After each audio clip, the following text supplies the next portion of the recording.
चलिए प्रिय विद्यार्थियों, आज हम कुछ अंग्रेजी के शब्दों के बारे में जानेंगे, सब्जियों के बारे में जिन्हें हिंदी में तो हम जानते हैं, अंग्रेजी में नहीं जानते। आज उनके अंग्रेजी नामों को जानते हैं, तो बने रहिए हमारे साथ। तो चलिए शुरुआत करते हैं। पहला शब्द है हमारा लोबिया। लोबिया को अंग्रेजी में ब्लैक आइड बीन्स, ब्लैक आइड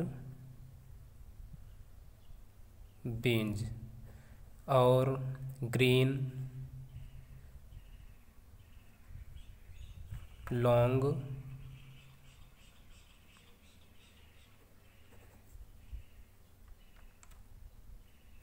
बीन्स और एक नाम होता है काउपी। काउपी इन नामों से जानते हैं। अब देखिए ब्लैक आइड बीन्स, इसको हम कैसे याद रखें।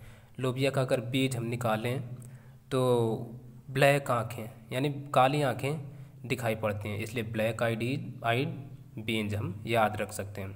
ग्रीन लॉन्ग बीन्स, ग्रीन हरी होती हैं, लॉन्ग लंबी, बीन्स हम जो भी इस टाइप की होती हैं उन्हें सबको बीन्स कहते हैं। तो ब्लैक आइड बीन्स हो गई।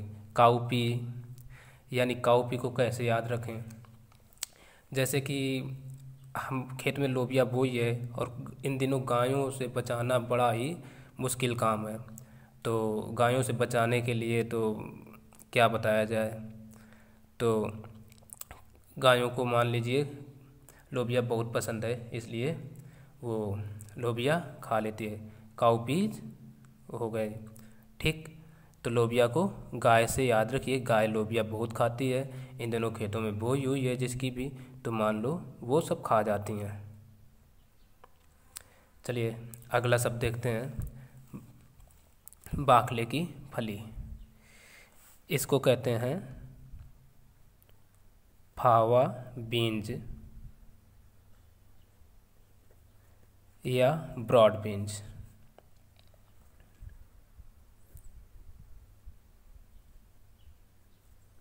ब्रॉड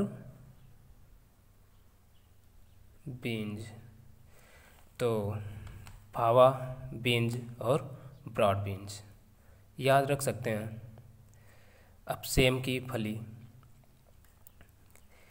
इसको कहते हैं रनर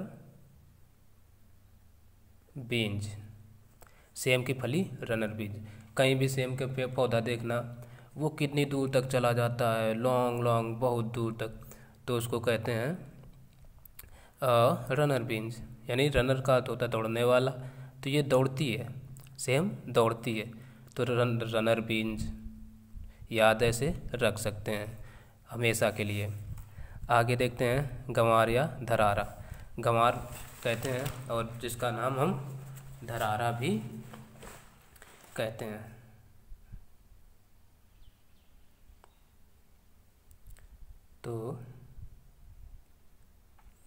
तो अगला होता है हमारा धरारा। धरारा या गंवार, इसको कई जगह गंवार कहा जाता है, कई जगह धरारा। तो ये होता है हमारा क्लस्टर बीन्स। तो क्लस्टर को किसी भी प्रकार से याद रखिए। क्लस्टर को हम बना दें कि इंस्पेक्टर, कलेक्टर। कलेक्टर को धरारा की सब्ज़ी बहुत पसंद है, तो वो कलेक्टर हैं जो इंस्पेक्टर कलेक्टर, वो धरारा खाते हैं, बहुत खाते हैं। मान लो जितने भी इंस्पेक्टर कलेक्टर हैं वो धरारा बहुत खाते हैं, गंवार बहुत खाते हैं। तो गंवार ऐसे याद रखिए, क्लस्टर बीन्स। अब आगे देखते हैं पत्ता गोभी, बंद गोभी, कैबेज। कैबेज, तो ये कैबेज जो है इसको कैसे याद रखें। कैबेज को देखिए कि पूरा परत परत का होता है, जितना भी झाड़ू आखिरी तक वो परतों में ही बना रहता है। कैब के मान लो एक गुफा के भीतर ये सब कुछ होता है। तो कैबेज जैसे ही एज बढ़ती है कैबेज वो बढ़ता जाता है।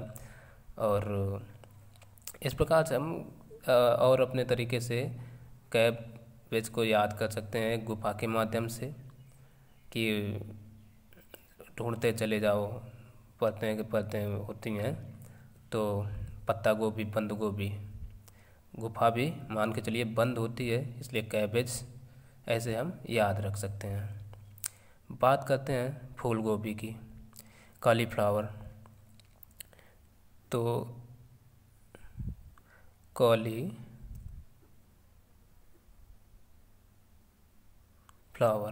ये तो बड़ा सिंपल है कि कली यानी फूल गोभी, कली होता है और फ्लावर फूल, तो फूल गोभी हम ऐसे याद रख सकते हैं कि कली और फूल उसमें दोनों होते हैं, फूल गोभी। अब गांठ गोभी की, गांठ गोभी को कॉलरबी,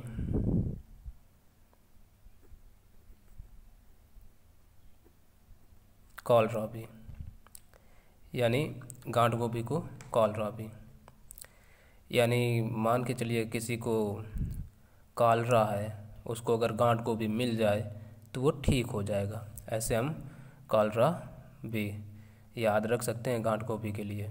गांठ गोभी कालरा में बहुत फ़ायदेमंद होती है, तो ऐसे हम गांठ गोभी को याद रख सकते हैं हमेशा के लिए, कालरा गांठ गोभी, और कालरा को ठीक करने में सहायक। अब भले ना हो, ये माइंड मैपिंग हमें ऐसे बना लेना है, गांठ गोभी कालरा भी, कालरा भी गांठ गोभी, ठीक। यानी कालरा से हमें ध्यान रखना है, कालरा शब्द तो सभी को पता ही होगा। चलो अब बात करते हैं आगे हरी मेथी की, ग्रीन फेनु ग्रीक,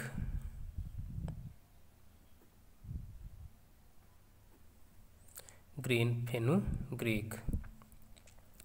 तो ये क्या होता है, इसको कैसे याद रखें, इसके लिए हम देखो क्या, ग्रीन मतलब हरी, ठीक, ये तो हरा हो गया। अब फेनु के लिए हम क्या बनाएं,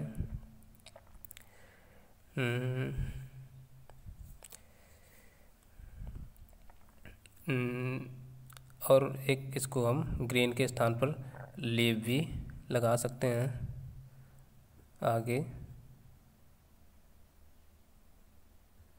लीव्स या ग्रीन फेनुग्रीक।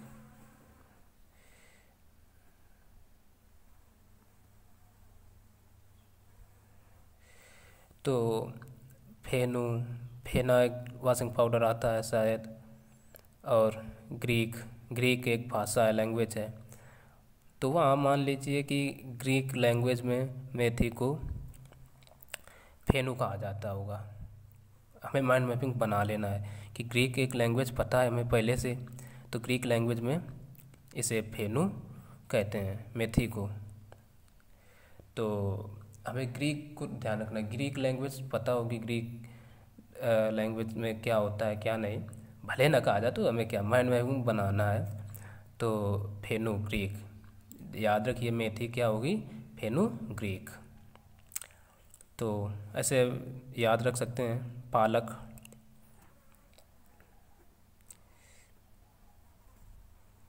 स्पाइनच, स्पाइनच। अब देखिए स्पाइनच, पालक को याद रख सकते हैं ऐसे कि जो हमारे क्रिकेटर हरभजन सिंह हैं, पालक बहुत खाते हैं, और वो क्या करते हैं, स्पिनर हैं। तो हरभजन सिंह पालक बहुत खाते हैं और खाने के बाद मान लो नाचते भी हैं। तो स्पाइनच, हरभजन सिंह से हम ध्यान रखें, हरभजन सिंह एक स्पिनर हैं। तो स्पिनर देखिए, स्पिन अच नच, ठीक। तो हम पालक को ऐसे याद रख सकते हैं। सलजम,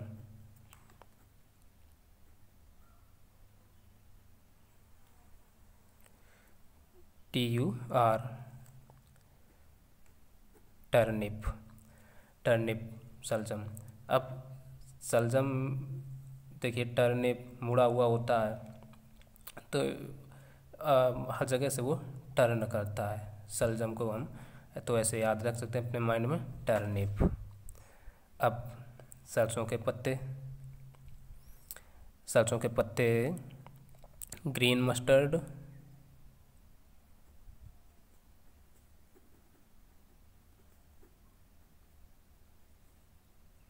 ग्रीन मस्टर्ड। तो सरसों के पत्ते हो गए, ये तो पता ही होगा। मस्टर्ड ऑयल, सरसों का तेल, बथुआ।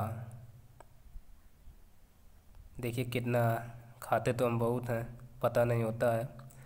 तो ये बथुआ होता है ग्रीन वाइल्ड स्पाइनच, स्पाइनच। अब जैसे हमारी पालक बनती है स्पाइनच, सेम उसी तरीके से बथुआ भी बनाई जाती है घरों में। तो बस ये कहाँ पाई जाती है? जंगल में। तो इसलिए वो कोई जंगली पालक अर्थात वाइल्ड स्पाइनच क्या होती है? बथुआ। अंग्रेजी में हमें इस प्रकार से याद रखना है। अब बाज़ारों से ये हरा सोया सभी बहुत लाते हैं, पर इसे क्या कहा जाता है पता नहीं। तो चलो आज हम बताए दे रहे, इसे कहते हैं अंग्रेजी में फेनेल या डिल। ठीक, फेनेल या डिल। तो इसको भी ध्यान रखिए। हरा प्याज, green onion, green onion, green onion, ये ऑनियन लिखा है, ग्रीन ऑनियन, हरा प्याज, पता होगा। अब बात कर लेते हैं चुकंदर की। तो इसे तो पता ही होगा, बीट रूट। तो बीट रूट हो गया हमारा चुकंदर। तो विद्यार्थियों, आज का वीडियो बस लगभग यहीं तक, क्योंकि ज़्यादा लंबा हो जाएगा।